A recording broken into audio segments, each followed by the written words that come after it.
Salut à tous, c'est parti pour un nouveau week-end. Alors aujourd'hui on va continuer à défoncer donc la cuisine qu'on avait fait la semaine passée. Donc si vous vous rappelez bien, on a encore donc tout le carrelage ici à retirer, le carrelage autour de la fenêtre et ici au-dessus. Voilà, donc je vais commencer à faire ça. Je suis tout seul, Guillaume va me rejoindre dans pas longtemps. Et puis on va évacuer tout ça vers le conteneur. Et ensuite, je ne sais pas trop ce qu'on va faire encore ce week-end, mais à mon avis, on va commencer à retirer le plafond, soit de la chambre au premier étage, soit retirer le plafond du salon qui est juste ici. On va un peu regarder ça avec Guillaume pour voir par quoi on commence. Alors ma blessure ici du mur en torchis qui est tombé sur mon nez n'est toujours pas terminée.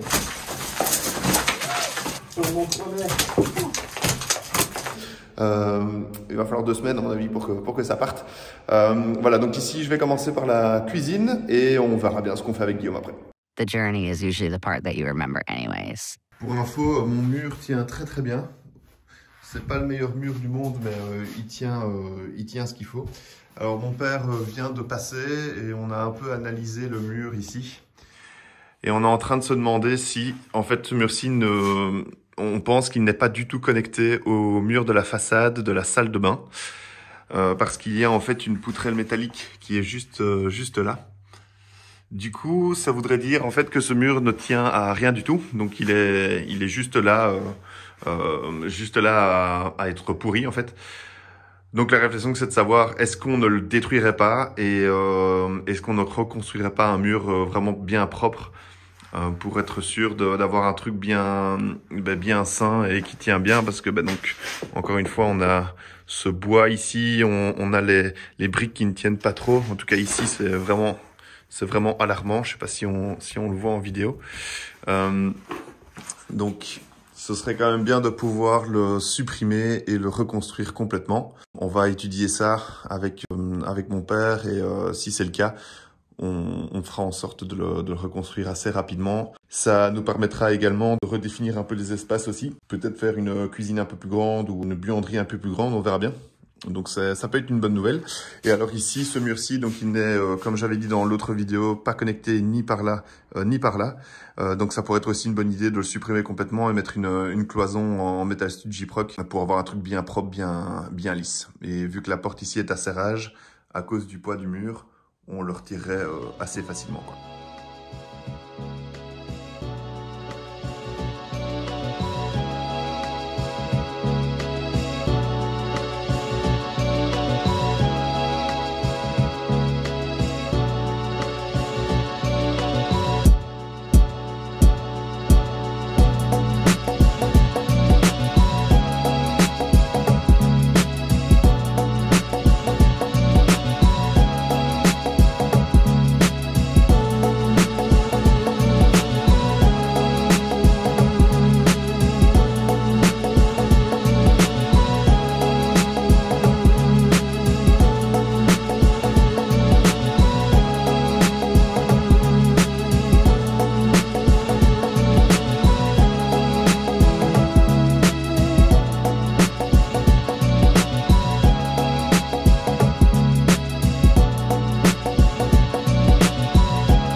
Voilà, donc le mur est complètement vide de carrelage.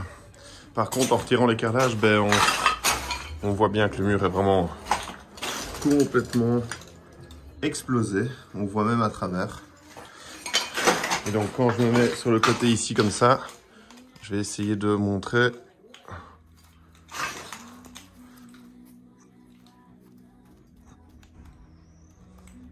Voilà, donc il bouge il bouge à fond. Donc, comme je disais tout à l'heure, il y a une poutrelle métallique qui est juste ici. Je vais essayer de faire un trou en haut à la salle de bain pour voir si ce mur-ci est bien connecté à la façade ou si c'est juste une cloison et qu'on peut le retirer. Donc, j'espère que c'est une cloison qu'on peut retirer pour mettre un mur vraiment plus sain. On va aller voir ça tout de suite et on décidera.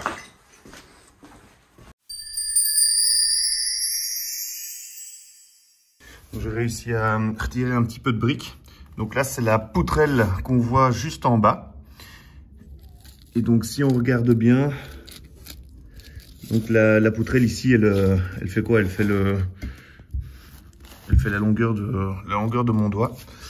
Donc, on a vu sur la plateforme en bois qui est dans la petite cuisine. Et on voit un mur juste ici. Je sais pas si ça se voit, mais juste derrière la poutrelle métallique, donc il y a un mur. C'est-à-dire que le mur qui est complètement dégommé au rez-de-chaussée est en fait un mur de parement pour l'étage également. Donc il faut absolument le protéger, mettre une poutrelle métallique ou des renforts et ensuite le reconstruire pour qu'il continue encore des années et des années. Ici on est au-dessus de la cuisine et voilà où on était tout à l'heure. Donc on voit bien le mur dont je parlais tout à l'heure et donc il remonte vers l'extérieur.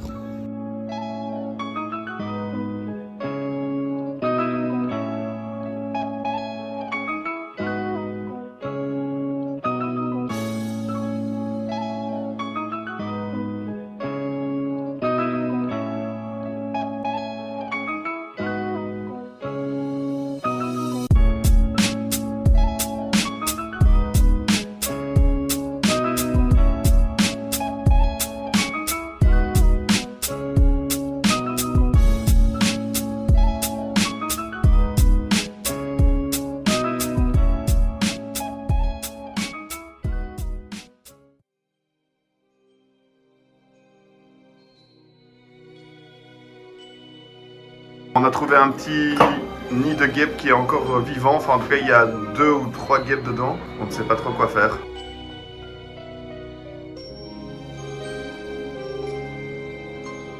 Guillaume tape dedans avec une pelle. Non. Non.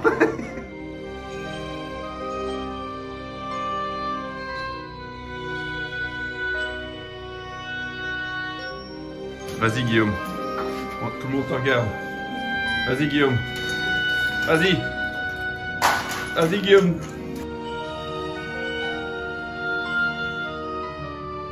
Tu l'as fait tomber?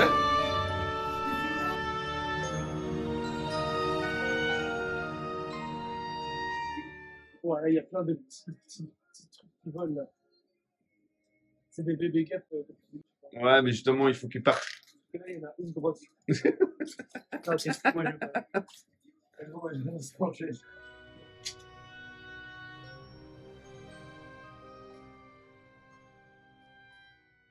Voilà, donc les guêpes, on pense qu'elles sont parties. On va les laisser un petit peu tranquilles. Guillaume a arraché le nid, donc elles ont peut-être compris qu'elles devaient partir. On ne sait pas trop. Dans tous les cas, les carrelages qui est ici, on va attendre un petit peu avant de les retirer. Guillaume va retirer les derniers carrelages qu'il y a ici en bas et juste ici. Et alors, on va essayer de retirer le cimentage, mais c'est pas le plus important aujourd'hui. Si ça reste comme ça, c'est pas très grave. Et on vide tout ça, on aspire toute la pièce et ensuite on ira sur la plateforme tout au-dessus pour aller démonter la cheminée. Ça va nous permettre de pouvoir retirer le coin de mur ici et dans la salle de bain. Et comme ça, on peut retirer, on récupère un angle bien droit. Ça te va? Moi, je suis chaud là. T'es chaud là? On va contre les guêpes. D'accord, c'est parti. Et il y a Amy entre temps qui est arrivée aussi. Elle se change et on est go.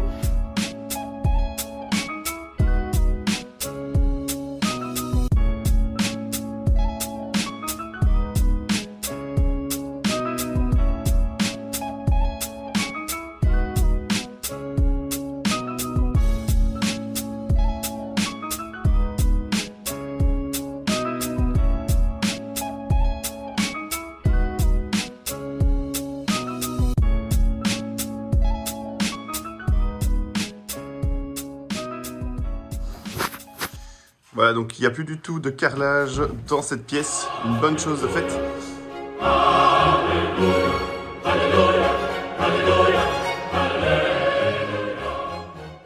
Et donc maintenant avec Amy et Guillaume, on va monter à l'étage pour retirer la cheminée. Voilà, donc ça c'est la cheminée qu'on doit retirer, Guillaume, c'est ça, ouais. Voilà. Donc elle n'est pas très haute, mais il faut qu'on puisse la retirer proprement, récupérer les briques et les réutiliser dans un autre projet. Donc ici on va retirer les deux chapons en béton qu'on remettra une fois que c'est terminé, récupérer toutes les briques et ensuite les mettre dans ce seau et les descendre jusque là chez Amy. Allez, on y va.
Salut à tous, alors voilà, on est de retour sur le chantier. C'est une petite journée aujourd'hui, étant donné qu'on est invité cet après-midi pour aller manger chez des amis. Donc on va pas faire grand chose, mais il y a quand même 2-3 trucs à faire pour être sûr que le chantier continue, notamment vider le grenier. Il y a encore 2-3 étagères qu'on va retirer pour pouvoir les évacuer au conteneur la semaine prochaine.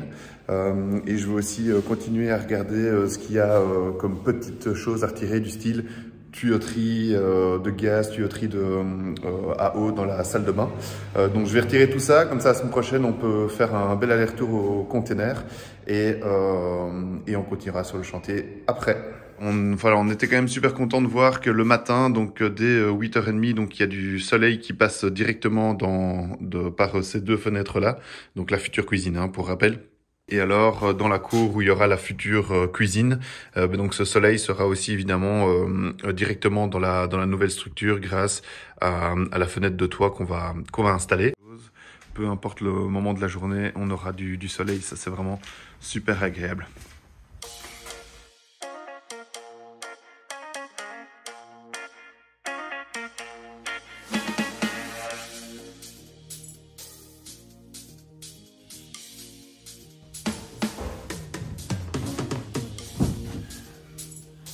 Ça va me prendre plus de temps que prévu. C'est parti.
Voilà qui termine l'épisode dans le grenier. Donc je vais descendre tout ça dans la cour, comme ça on peut l'emmener au parc à containers, comme j'avais dit au début. Avec tout ça, il me manque encore juste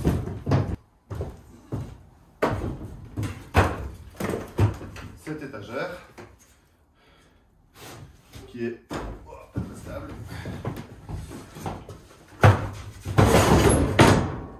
Que je vais devoir désosser. Et alors on sera bon.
Voilà, donc tout ce qui était dans le grenier est maintenant dans la remorque.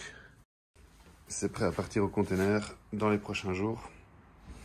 Voilà, hier on n'a pas eu l'occasion de faire un topo de ce qu'on avait fait. Donc la cheminée qui était ici et qui remontait jusqu'ici plus ou moins a été rebouchée avec les 2 chapeaux en béton. Donc là maintenant il n'y a aucune pluie qui peut tomber dedans, donc ça c'est vraiment bien. Et on a vraiment nettoyé tout le zinc, toute la plateforme pour qu'on puisse retravailler dessus quand on veut. Donc le but à terme évidemment c'est que cette cheminée soit complètement retirée. Mais le problème c'est que cette cheminée ne va pas juste dans cette pièce-ci, mais elle va aussi à l'extérieur. Donc il va falloir qu'on mette un échafaudage sur la plateforme pour être sûr qu'on puisse faire ça de manière safe. Mais d'ailleurs je vais vous montrer d'un autre point de vue, comme ça vous comprenez. Voilà, donc là je me trouve dans la cour, donc avec tous les déchets, toutes les briques qu'on a retirées de la cheminée, donc il y en a quand même pas mal. À mon avis, on va essayer d'en réutiliser un maximum pour pouvoir construire donc le mur qui sera mis ici. Donc pour rappel, cette partie-ci, donc cette porte, on va l'emmurer parce que derrière il y a la toilette, enfin les toilettes, et donc c'est dans le couloir en fait qui mène à la cuisine. Ok, donc toutes ces briques là, on va les réutiliser pour ça. La phase 1 des travaux, elle va durer pendant, à mon avis, 2 ans. Et avant qu'on construise la cuisine tout ici, il y aura un petit moment. Donc, on préfère avoir les mêmes styles de briques de ce côté-ci pour ne pas que ça choque trop. Donc, ce que je disais avec la cheminée tout à l'heure, c'est que donc, voilà, là, on la voit du bas. Et donc, la cheminée, en fait, elle ressort du mur. Voilà, donc c'est compliqué en fait de la retirer de l'intérieur. Il faut absolument qu'on aille mettre une sorte de plaque USB sur la plateforme. Et le retrait de cette cheminée, elle est vraiment importante parce que dans la cuisine, dans la salle de bain, dans la petite cuisine qu'on a démontée, voilà, il y a chaque fois un mur en diagonale qui est mis. On veut absolument récupérer le mur en angle droit, donc on doit absolument retirer cette cheminée. Voilà, moi je vous laisse ici. Vous n'avez pas vu Tiffany ce week-end parce que elle travaille de son côté le dimanche. Elle avait pas mal de trucs administratifs à faire. Du coup, on se quitte ici. Nous, on va aller manger chez nos amis. On se retrouve la semaine prochaine. Ça va être une très très grosse semaine la semaine prochaine. On a une belle équipe qui va venir sur chantier avec des burins, avec des pieds de biche, etc. Pourquoi? Parce qu'on va retirer le plafond du premier étage. Donc, on va retirer tout ce qui est torchis, tout ce qui est bois, vraiment pour faire exactement la même chose que ce qu'on a fait ici. C'est-à-dire donc mettre tout à nu, être sûr qu'il n'y a pas de problème. et plus tard renforcer tout le plancher du grenier, étant donné que le grenier sera une super parentale, comme on vous l'a dit dans la vidéo d'introduction. Oui, donc vu qu'il y a beaucoup de personnes qui viennent, il va vraiment falloir qu'on s'organise bien. Donc il y aura à mon avis 3 équipes. Une équipe qui retirera tout le torchis, tout le bois, donc qui cassera tout sur les plafonds. Une équipe qui évacuera tous les gravats et une autre équipe qui fera les allers-retours avec le conteneur grâce à la remorque. Donc avec 3 équipes, je pense qu'on pourra faire assez de roulement pour être très efficace. Voilà, donc je vous laisse ici. Je vous souhaite une bonne soirée, un bon week-end, une bonne journée. On se retrouve de toute façon la semaine prochaine. Salut, salut!